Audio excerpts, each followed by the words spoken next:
વિદ્યાર્થી મિત્રો, આ વિડીયોની અંદર આપણે ધોરણ 11 દ્વિતીય પરીક્ષાલક્ષી એસાઇનમેન્ટ 2026ના એસપી અને સીસી એટલે કે વાણિજ્ય પત્રવ્યવહાર અને સેક્રેટરીયલ પ્રેક્ટિસના વિભાગ બીના જવાબો ઉપર ચર્ચા કરવાના છીએ. બીજું તમને કહી દો મિત્રો કે જો તમે હજુ અમારી ચેનલ સબસ્ક્રાઈબ ન કરી હોય તો સબસ્ક્રાઈબ કરો, વિડીયોને લાઈક કરો અને શેર કરો, જેથી તમે અમારા આવનારા વિડીયો પણ મેળવી શકો. પ્રશ્ન નંબર 1, આ કેવા પ્રકારનો માહિતી સંચાર છે? જવાબ આવશે દ્રશ્ય, કારણ કે તમે એને માત્ર શું કરી શકો છો? જોઈ શકો છો. બીજું, આ કેવા પ્રકારનો માહિતી સંચાર છે? તો જવાબ આવશે મિત્રો દ્રશ્ય શ્રાવ્ય, કારણ કે તમે એને જોઈ પણ શકો છો અને સાંભળી પણ શકો છો. ત્રીજું, આ કેવા પ્રકારનો માહિતી સંચાર છે? જવાબ આવશે લેખિત, કારણ કે તમે એને લખી શકો છો. ચોથું, આ એક કેવા પ્રકારનો માહિતી સંચાર છે? જવાબ આવશે મૌખિક, એટલે કે માત્ર બોલવામાં આવે છે. પાંચમું, આ કેવા પ્રકારનો માહિતી સંચાર છે? જવાબ આવશે દ્રશ્ય શ્રાવ્ય, એટલે કે તમે એને જોઈ પણ શકો છો અને સાંભળી પણ શકો છો.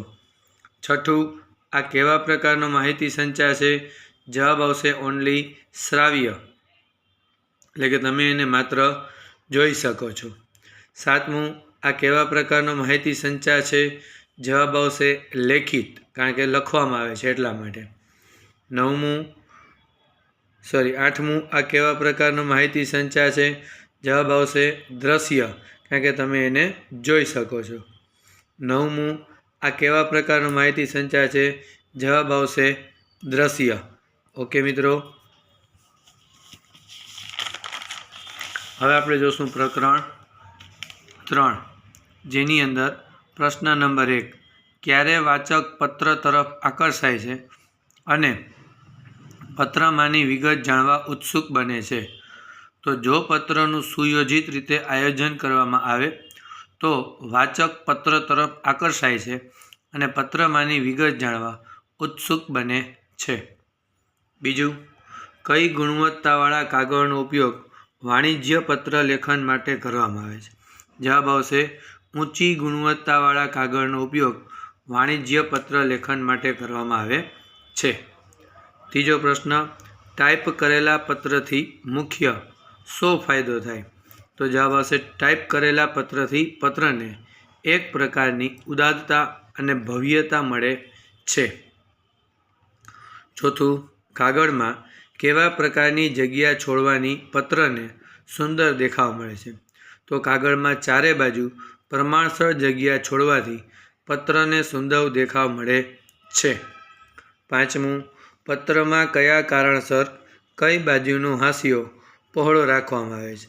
તો જવાબ આવશે વાણિજ્ય પત્રોમાં ડાબી બાજુએ કાણા પાડીને ફાઇલ કરવાના હોવાથી પત્રની જમણી બાજુ કરતાં ડાબી બાજુનો હાંસિયો 0.5 ઇંચ પહોળો રાખવામાં આવે છે.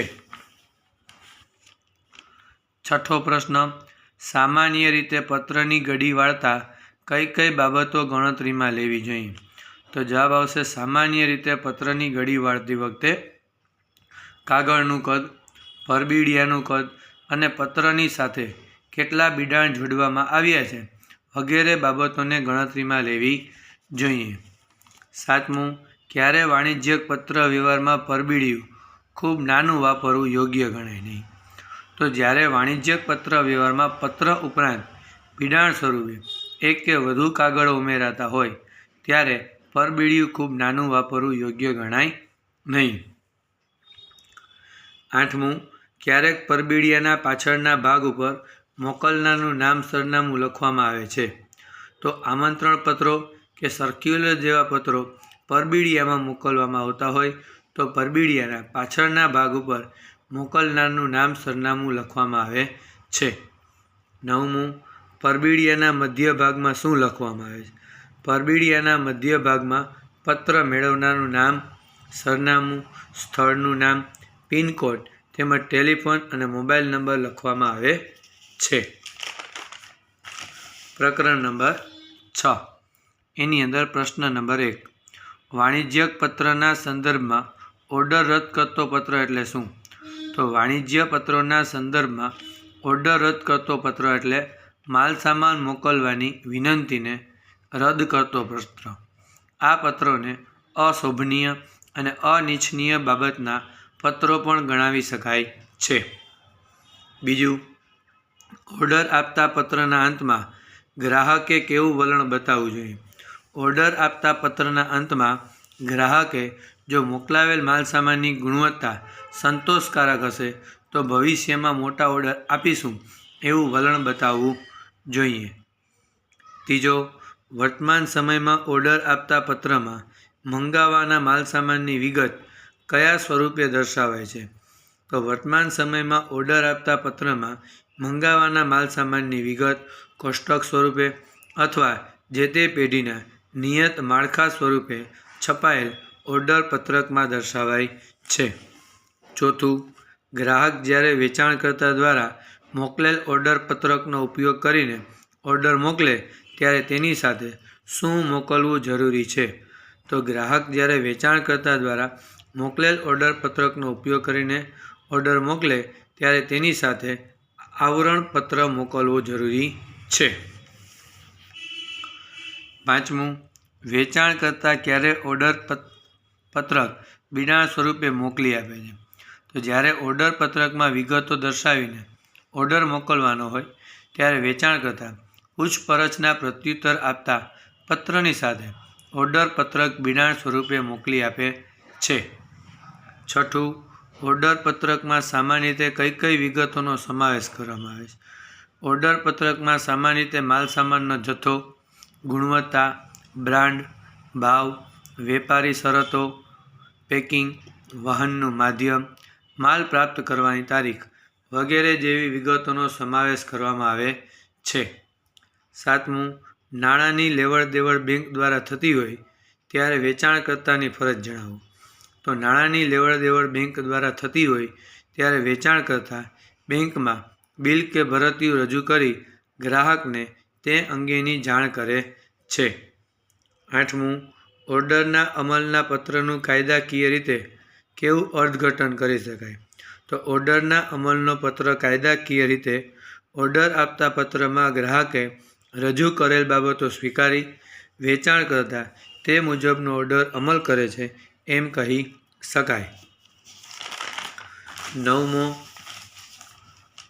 આવરણપત્રને તેમજ માલ વહન રસીદને ઓર્ડરના સંદર્ભમાં અંગ્રેજીમાં શું કહેવાય? તો આવરણપત્રને કહેવાય કોવિનિંગ લેટર અને માલ વહનને કહેવાય ડિલિવરી રિસિપ્ટ. વિભાગ 1 પ્રકરણ 7. પહેલો પ્રશ્ન, દાવા ફરિયાદની પટાવતની કઈ રીતે વેપાર જગત માટે ખતરારૂપ પુરવાર થઈ શકે છે? તો જવાબ આવશે ફરિયાદને કશી દાદ ન આપવાની રીત વેપાર જગત માટે ખતરારૂપ પુરવાર થઈ શકે છે. બીજું, જીઓ માર્ટમાં ગ્રાહક સાવધાન ના મૂકેલ નોટિસ બોર્ડની સમજૂતી તમારા મિત્ર જયંતને ટૂંકમાં જણાવો. ગ્રાહક સાવધાન એટલે કે ગ્રાહકે માલ સામાન ચકાસીને ખરીદવું તેમજ વેચેલ માલ પરત લેવામાં આવશે નહીં અથવા વેચેલ માલના નાણાં પરત કરવામાં આવશે નહીં. ત્રીજું, દાવા ફરિયાદની પટાવતના પત્રની શરૂઆત કેવી રીતે થવી જોઈએ? તો દાવા ફરિયાદની પટાવતના પત્રની શરૂઆત ગ્રાહકની ક્ષમા માંગતા તેમજ દિલગીરી વ્યક્ત કરીને લેવી જોઈએ. ચોથું, દરેક સમજુ વેપારી કયા સિદ્ધાંત મુજબ દાવા ફરિયાદની પટાવટ કરી શકે છે? તો દરેક સમજુ વેપારી યોગ્યતા અને વ્યાજબીપણું તપાસી પટાવટ કરવાના સિદ્ધાંત મુજબ દાવા ફરિયાદની પટાવટ કરતા હોય છે. પાંચમું, ગ્રાહક ફરિયાદ કરે ત્યારે કયા સિદ્ધાંતને અનુસરવાથી વેપાર જગતને ફાયદો થાય? તો જ્યારે ગ્રાહક સાચી કે ખોટી ફરિયાદ કરે ત્યારે ગ્રાહક હંમેશા સાચો છે એ સિદ્ધાંતને અનુસરવાથી વેપાર જગતને ફાયદો થાય છે. છઠ્ઠું, ફરિયાદ પત્રની ભાષા કેવી હોવી જોઈએ? ફરિયાદ પત્રની ભાષા સરળ, સ્પષ્ટ અને વિવેકપૂર્ણ હોવી જોઈએ.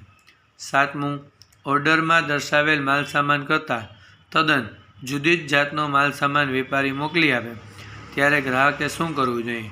તો ઓર્ડરમાં દર્શાવેલ માલ સામાન કરતાં તદ્દન જુદા જ જાતનો માલ સામાન વેપારી મોકલી આપે ત્યારે ગ્રાહકે દાવા ફરિયાદ કરતો પત્ર લખવો જોઈએ.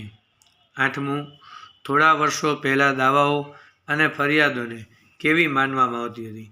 તો થોડા વર્ષો પહેલાં દાવાઓ અને ફરિયાદોને કનગટત રૂપ એટલે કે સિરદર્દ માનવામાં આવતી હતી. 9મું, કેવા સંજોગોમાં દાવા ફરિયાદનું મહત્ત્વ સવિશેષ હોય છે? તો જવાબ આવશે ગ્રાહક બજારનો રાજા હોય એવા સંજોગોમાં તેમના દાવા ફરિયાદનું મહત્ત્વ સવિશેષ હોય છે. વિભાગ 2, પ્રકરણ નંબર 1. રાજા દશરથ તેમજ ધૃતરાષ્ટ્રના મંત્રી કોણ હતા? તો રાજા દશરથના મંત્રી સુમંત અને ધૃતરાષ્ટ્રના મંત્રી વિદુર હતા. બીજો, ભારતમાં અત્યારે કયો કંપની ધારો અસ્તિત્વમાં છે? તો જવાબ આવશે ભારતમાં અત્યારે વર્ષ 2013નો કંપની ધારો અસ્તિત્વમાં છે. ત્રીજું, આધુનિક વાણિજ્યની શરૂઆત શેનાથી થઈ? આધુનિક વાણિજ્યની શરૂઆત વૈયક્તિક માલિકીથી થઈ. ચોથું, કંપનીનું સંચાલન કોણ કરે છે? તો જવાબ આવશે કંપનીનું સંચાલન સંચાલક મંડળ કરે છે. 5મું, કંપનીનું રોજબરોજનું સંચાલન કરવા સંચાલક કોની નિમણૂક કરે છે? તો કંપનીનું રોજબરોજનું સંચાલન કરવા સંચાલક મંડળ સેક્રેટરીની નિમણૂક કરે છે. છઠ્ઠું, સેક્રેટરી શબ્દ ગુજરાતી ભાષાના કયા શબ્દ ઉપરથી લેવામાં આવ્યો? તો સેક્રેટરી શબ્દ ગુજરાતી ભાષાના મંત્રી શબ્દમાંથી લેવામાં આવ્યો છે. 7મું, મોગલ સામ્રાજ્યના જાણીતા ગમે તે 2 વજીરના નામ. બિરબલ અને અબુલ ફઝલ એ મોગલ સામ્રાજ્યના જાણીતા વજીર હતા. 8મું, રોમન સામ્રાજ્યના રાજાઓ વતી લખાણ કરનાર કોણ હતું? તો જવાબ આવશે રોમન સામ્રાજ્યના રાજાઓ વતી લખાણ કરનાર સ્ક્રિબાઓ હતા. 9મું, કંપની વતી વાટાઘાટો કરવી તેમજ જરૂરી કરારો કરવાનું કાર્ય કોણ કરે છે? તો વહીવટી સેક્રેટરી કંપની વતી વાટાઘાટો કરી તેની જરૂરી કરારો કરવાનું કાર્ય કરે છે. વિભાગ 2, પ્રકરણ 6. રોકાણકાર કયા દસ્તાવેજ આધારે રોકાણ કરવાનો નિર્ણય લે છે? તો જવાબ આવશે રોકાણકાર વિજ્ઞાપન પત્રના આધારે રોકાણ કરવાનો નિર્ણય લે છે. બીજું, કંપનીમાં શેરની વેચણી ક્યારે કરી શકાય? તો લઘુત્તમ ભરણાની રકમ મળી હોય તો જ કંપની શેરની વેચણી કરી શકે છે. ત્રીજું, નવા કંપની ધારા મુજબ કેટલા દિવસમાં લઘુત્તમ ભરણાની રકમ મળી જવી જોઈએ? તો નવા કંપની ધારા 2013 મુજબ વિજ્ઞાપન પત્ર બહાર પાડ્યા પછીના 30 દિવસમાં લઘુત્તમ ભરણાની રકમ મળી જવી જોઈએ. ચોથું, વિજ્ઞાપન પત્ર કોની સભામાં મંજૂર કરવામાં આવે છે? તો જવાબ આવશે વિજ્ઞાપન પત્ર સંચાલક મંડળની સભામાં મંજૂર કરવામાં આવે છે. 5મું, વિજ્ઞાપન પત્ર કંપનીનો જાહેર જનતા સાથેનો કેવો વર્તાવ રજૂ કરતો મહત્ત્વનો દસ્તાવેજ છે? તો વિજ્ઞાપન પત્ર કંપનીનો જાહેર જનતા સાથેનો વિશ્વસનીય વર્તાવ રજૂ કરતો મહત્ત્વનો દસ્તાવેજ છે. છઠ્ઠું, વિજ્ઞાપન પત્રમાં કયા 2 પ્રોસ્પેક્ટસનો સમાવેશ થાય છે? તો વિજ્ઞાપન પત્રમાં રેડ હેરિંગ પ્રોસ્પેક્ટ્સ અને સેલ્ફ પ્રોસ્પેક્ટ્સનો સમાવેશ થાય છે. 7મું, જાહેર કંપનીએ ધંધો શરૂ કરવાનું પ્રમાણપત્ર મેળવવા રજિસ્ટ્રાર સમક્ષ કયો મહત્ત્વનો દસ્તાવેજ નોંધાવવો પડે છે? તો જાહેર કંપનીએ ધંધો શરૂ કરવાનું પ્રમાણપત્ર મેળવવા કંપની રજિસ્ટ્રાર સમક્ષ વિજ્ઞાપન પત્ર નોંધવું પડે છે. વિજ્ઞાપન પત્ર કેવો દસ્તાવેજ છે? વિજ્ઞાપન પત્ર કંપનીએ બહાર પાડેલ જાહેર દસ્તાવેજ છે. 9મું, વિજ્ઞાપન પત્ર કેવું હોવું જોઈએ? જવાબ આવશે વિજ્ઞાપન પત્ર લેખિત હોવું જોઈએ. વિભાગ 2, પ્રકરણ 7. પ્રશ્ન 1. કસ્ટોડિયન ફી એટલે શું? તો ડીમેટ ધારકના ખાતામાં કેટલા શેર રહ્યા છે તેના આધારે દર મહિને જે ફી વસૂલ કરવામાં આવે તેને કસ્ટોડિયન ફી કહે છે. બીજું, કંપની કયા નફામાંથી વર્તમાન શેરહોલ્ડરને બોનસ શેર આપી શકે છે?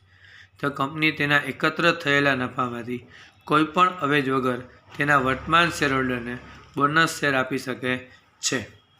ત્રીજું, કઈ સંસ્થાઓ રોકાણકારના શેર, બોન્ડ, સિક્યોરિટીઝ સાચવવાની જવાબદારી સંભાળે છે?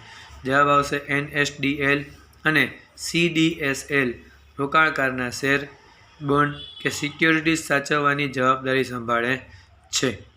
ચોથું, બોનસ શેર પત્રક કંપની રજિસ્ટ્રાર સમક્ષ ક્યારે નોંધાવવું જોઈએ?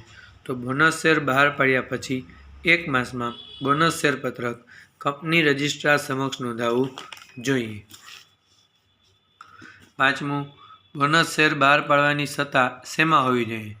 બોનસ શેર બહાર પાડવાની સત્તા કંપનીના નિયમન પત્રમાં હોવી જોઈએ. છઠ્ઠું, શેર પ્રીમિયમની રકમનો ઉપયોગ શેના માટે થઈ શકતો નથી? શેર પ્રીમિયમની રકમનો ઉપયોગ ડિવિડન્ડ આપવા માટે થઈ શકતો નથી. સાતમું, ઇક્વિટી શેર મૂડીમાં કયા કારણસર મૂડીમાં વૃદ્ધિ થાય છે? ઇક્વિટી શેર મૂડીમાં હકના શેર તેમજ બોનસ શેરને કારણે મૂડીમાં વૃદ્ધિ થાય છે. આઠમું, પ્રેફરન્સ શેર હોલ્ડરને કઈ બાબતમાં મત આપવાનો અધિકાર હોય છે? પ્રેફરન્સ શેર હોલ્ડરને માત્ર તેમના હિત સાથે સંકળાયેલી બાબતોમાં જ મત આપવાનો અધિકાર હોય છે. નવમું, જાહેર કંપની ક્યારે સ્વેટ ઇક્વિટી શેર બહાર પાડી શકે? તો જાહેર કંપની ધંધો શરૂ કરવાનું પ્રમાણપત્ર મેળવે ત્યારથી 1 વર્ષ પછી જ સ્વેટ ઇક્વિટી શેર બહાર પાડી શકે છે. 10મું, ઇક્વિટી શેરના તેમજ પ્રેફરન્સ શેરના કેટલા પ્રકાર છે? તો ઇક્વિટી શેરના મુખ્ય 3, જ્યારે નવા કંપની ધારા મુજબ પ્રેફરન્સ શેરના 2 પ્રકારો છે. ઓકે મિત્રો, આ આપણે ચર્ચા કરી ધોરણ 11 દ્વિતીય પરીક્ષાલક્ષી એસાઇનમેન્ટ 2026ના એસપીના વિભાગ બીના જવાબો ઉપર. આ જ રીતે બીજા વિષયોના જવાબો જોવા માટે અમારી ચેનલ લાઈક કરો, શેર કરો, સબસ્ક્રાઈબ કરો. જય દ્વારકાધીશ.